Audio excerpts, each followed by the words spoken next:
आप सब लोग जानते हैं एमसीडी के चुनाव है, अलग अलग पार्टियों के उम्मीदवार आप लोगों के बीच आएंगे। हम पंचायती उम्मीदवार के रूप में आपके बीच में हैं। पार्टियों से हमने नाता कई बार जोड़ के देखा आम जनता ने, लेकिन कुछ खास हासिल हुआ नहीं। पिछले 15-20 साल में अगर बात की जाए तो क्षेत्र में ऐसे विकास के बहुत सारे कार्य हैं जो किसी नेता ने पहल नहीं की। हम किसी पार्टी की बुराई नहीं करेंगे, निगम पार्षद का चुनाव है, लेकिन आज आपके बीच में ऐसे उम्मीदवार के साथ हैं जो निगम पार्षद एमसीडी के काम के साथ साथ दिल्ली सरकार का काम और केंद्र सरकार का काम करवाने की क्षमता रखता हो। एक बोलते हैं निर्दलीय उम्मीदवार, उसका मतलब होता है किसी पार्टी से नहीं अपने आप खड़ा हो गया, लेकिन हमारे बीच में पंचायती उम्मीदवार बैठे। पंचायती उम्मीदवार का मतलब है ना सिर्फ घुमानेरा गांव में बल्कि आसपास के क्षेत्र के कम से कम 12 से 15 गांवों ने मिलकर आज से 6 महीने पहले ये मन बना लिया था, फैसला ले लिया था कि अब की बार के चुनाव में राव सतबीर सिंह के हाथ में वो कलम देनी है, वो ताकत देनी है। इनको निगम पार्षद नहीं बनाना, इनको सिर्फ पास की जरूरत है, क्योंकि ये राजनीति में चपरासी भी नहीं है, इनके पास कोई पावर भी नहीं है। लेकिन कामों की बात करें पिछले 15-20 साल में तो इतने बड़े बड़े कामों को इन्होंने अंजाम दिया। दिल्ली देहात का रावता गांव, आसपास के गांव गैलमपुर गांव, घुमानेरा गांव, उन्होंने 20 साल से मलमूत्र वाला गंदा कारखानों वाला पानी भरा पड़ा है, जिसमें किसानों की जमीनें डूबी पड़ी है। सरकार अगर चाहे, कोई नेता अगर चाहे तो 1 साल के अंदर उसका हल करवा सकती है, लेकिन किसी ने उसको काम को करवाने की कोशिश नहीं की। सिर्फ एक इंसान की लीडरशिप में वो काम की शुरुआत हुई आज से 5-6 महीने पहले, और ये साथ में संकल्प लिया कि 1 साल के अंदर इस काम को पूरा करके दिखाएंगे। ये अपने आप में बहुत बड़ी बात है। राजनीति का कुछ ना होते हुए भी ये संकल्प लेना कि इतने गांव की समस्या को हम हल करके दिखाएंगे, ये अपने आप में बहुत बड़ी बात है। पीछे 10-15 साल पहले मेवात के क्षेत्र से बहुत सारे लोग आते थे, अपने एरिया से गोवंश चोरी करके लेके जाते थे। देवता वाला मंदिर पे उनके ट्रक को पकड़ा गया, इनकी अगुवाई में वो सारा काम हुआ। ज्यादा लोग इकट्ठे हो गए, भगदड़ मच गई, एक आदमी की मौत हो गई और उसमें 302 का मुकदमा इनके ऊपर लगा। आपसी रंजिश में थोड़ी ना किसी इंसान को मारा, भगदड़ में उस इंसान की मौत हुई। इनके साथ साथ 14 लोगों के ऊपर 302 दायर हुई, और उससे बड़ी बात यह है कि अपने साथ साथ 4 साल के अंदर 14 लोगों को बरी करवा के लाई। ये बहुत बड़ी बात है। एजुकेशन की बात करें, अपने घुमानेरा गांव में जेबीटी सेंटर है जी, जहां पे टीचर्स के लिए ट्रेनिंग दी जाती है। वो यहाँ से ट्रांसफर हो गया था, अंदर दिल्ली में शिफ्ट कर दिया गया था। उसके लिए इनके पास कोई पावर थोड़ी ना थी, और भी नेता बैठे थे, वो भी इस काम को कर सकते थे, लेकिन 5 से 7 दिन के अंदर अफसरों के पास घूम के उस काम को करवाया और वापस जेबीटी को घुमानेरा गांव में लाके छोड़ा। ये बहुत बड़ी बात है। क्षेत्र का नाम आपके गांव में से भी मेरे ख्याल से 90% लोग 2007 की वर्ल्ड की सबसे बड़ी भागवत कथा में गए होंगे। आप लोग भी उस भागवत कथा का हिस्सा होंगे, जैसे माता जी हाथ खड़ी कर रही है, आप सब लोग उसका हिस्सा थे। क्षेत्र का नाम ऊपर हुआ था, धर्म का काम किया था। तो बिना कुछ होते हुए भी ऐसा इंसान आज हमारे बीच में है, बिना कुछ होते हुए भी इतने बड़े बड़े कामों को करने का इनका लक्ष्य, इनकी क्षमता, हर इंसान में कुछ ना कुछ भगवान दे के भेजता है। तो इनके हाथ में, इनके दिमाग में कुछ ऐसी पावर है कि ये इनके अंदर इच्छा शक्ति है बड़े बड़े कामों को करने की। आज सब लोग वोट मांगते घूम रहे हैं, पार्टियां घूम रही है, वो कह रहे जी हमें निगम पार्षद बना दो, हम आपकी सफाई करवा देंगे गलियों की। ये तो हम 20 साल से देखते आ रहे हैं, सब हाथ जोड़ जाते हैं, लेकिन आज तक गलियां ही साफ नहीं हुई, आज तक नालियां ही नहीं बनी। तो हम ये कह रहे हैं जी, हम खाली गलियां साफ नहीं करवाएंगे, हम खाली नालियां सड़कें नहीं बनवाएंगे, हम दिल्ली सरकार से भी काम करवाएंगे और आपकी केंद्र सरकार से भी बड़े बड़े प्रोजेक्ट लाएंगे। ये बहुत बड़ी बात है, इंसान ने ऐसा सोचा है। इनको सिर्फ एंट्री पास की जरूरत है। ये नेताओं के पास जाते हैं, मिनिस्टर्स के पास जाते हैं, किसी आईएएस अधिकारी से मिलने, अपने क्षेत्र की किसी फाइल को पास करवाने के लिए जाते हैं, तो तो एक आम आदमी जब जाता है तो उनको बोल दिया जाता है भाई इंतजार कर। लेकिन आप लोगों की ताकत, आप लोगों की वोट की ताकत ने इनको निगम पार्षद बना दिया, तो वो एक ऐसा पास हो जाएगा, किसी भी भारत सरकार के, दिल्ली सरकार के, एमसीडी के किसी भी आईएएस अधिकारी के पास जाने के लिए इनके पास हो जाएगा, कोई इनको बाहर नहीं बिठाएगा, आपकी फाइलें फटाफट चलेगी। चुनाव चिन्ह ऐसा मिला है, मैंने सबसे पहले हमने नंबरदार जी को फोन किया, राजपाल जी को, छावला गांव में भी एक कैंडिडेट खड़ा है, हमें चुनाव चिन्ह मिला है सिलाई मशीन का, हमें हमारी दिली इच्छा थी, मैंने कहा ये चुनाव चिन्ह मिलना चाहिए। नंबरदार जी को फोन किया, मैंने कहा नंबरदार जी नमस्कार, बोले राम राम भाई, मैंने कहा जी चुनाव चिन्ह मिला है सिलाई मशीन, आपका भी था, आप जीत गए थे। बोले भाई इनका छोड़ोगे तुम, इनका पार ले जाओगे खेल में, खुद चुनाव लड़ रहे हैं वो हमें खुद बोल रहे हैं अब की बार नहीं रुकने वाले। वार्ड का समीकरण बदल चुका है परिसीमन के बाद। पहले आप सब लोग जानते हो छावड़ा वार्ड हुआ करता था 7,000 वोटों में, टोटल 50,000 48,000 वोट हुआ करती थी, 7,000 में निगम पार्षद घोषित हो जाता था। लेकिन अब की बार 70,500 वोट है और 15,000 कम से कम वोट चाहिए। छावड़ा गांव में किसी भी पार्टी ने टिकट नहीं दिया तो गांव ने बेइज्जती महसूस की, उन्होंने रातों रात अपना उम्मीदवार घोषित कर दिया, विजय शोकिन जी को खड़ा कर दिया। अब कोई भी क्षेत्र में उनको जानता नहीं है। दुख की बात यह है कि वो चाह रहे थे कि हम पार्टियों के मुंह पे तमाचा मारेंगे और अपने निर्दलीय उम्मीदवार को जिता के पार्टियों के मुंह पे तमाचा मारेंगे। 4 दिन पहले छावड़ा गांव की पंचायत थी, मुझे पता लगा सुबह 7-8 बजे, मैंने भाई साहब को बोला, मैंने कहा जी पंचायत है, वैसे तो हमारा मफलर बिछने नहीं देंगे, उन्हीं के बीच में जाके अपने शब्द रख देते हैं। तो हम दोनों चले गए जी, सुबह की बात है। वहां पे लोग बोले जी दूसरे गांव का है, लेकिन कुछ लोगों ने समर्थन किया, भाई उम्मीदवार है, बात सुननी चाहिए।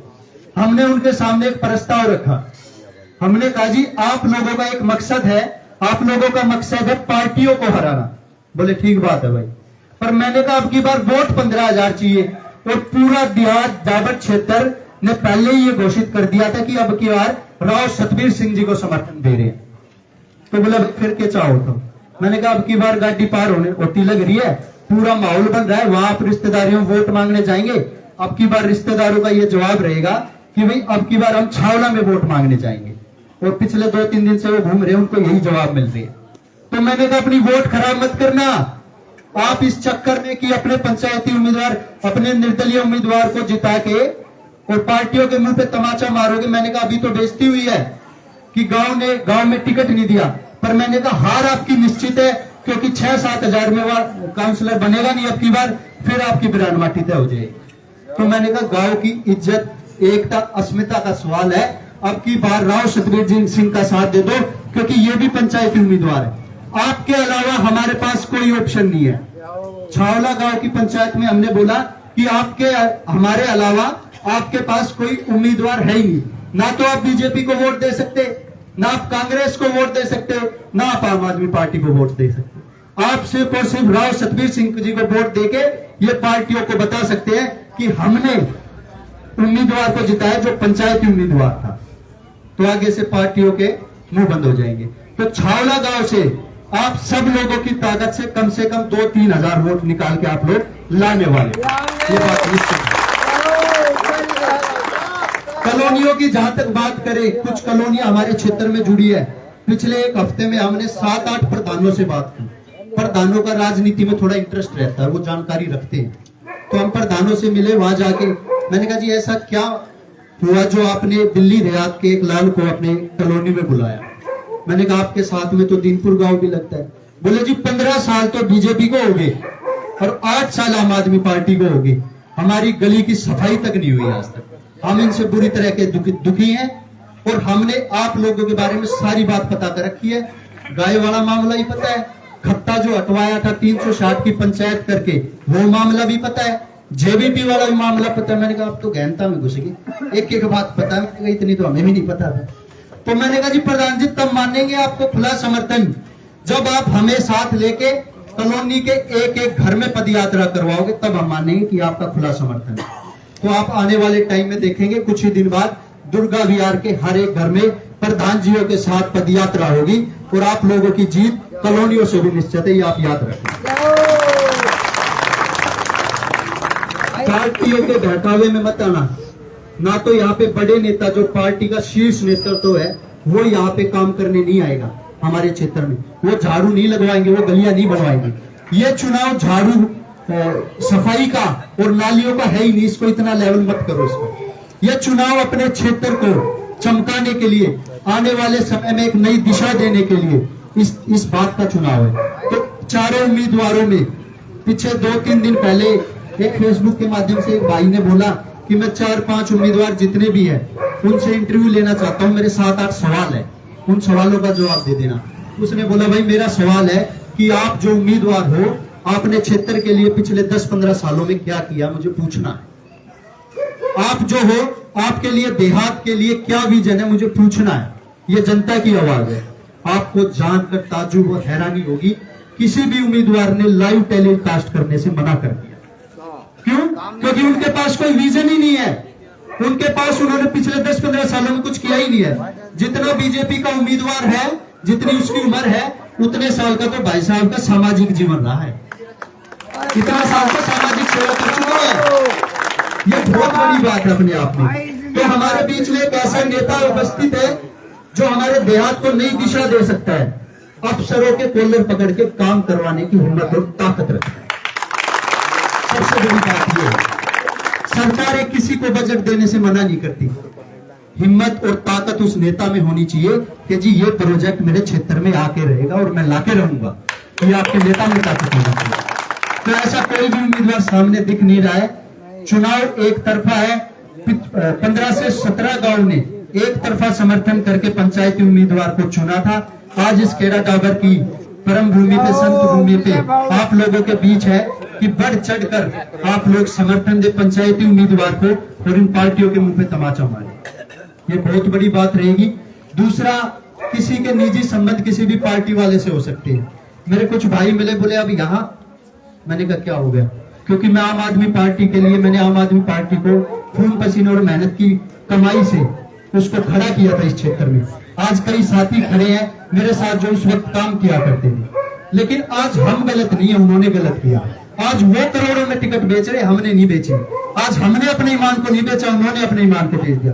तो आज इन पार्टियों के भी अपनी उनकी औकात दिखा देंगे कि जिस पार्टी को हम अपने लहू से खड़ा कर सकते हैं उसको गिरा भी सकते हैं। ये आम जनता की ताकत है।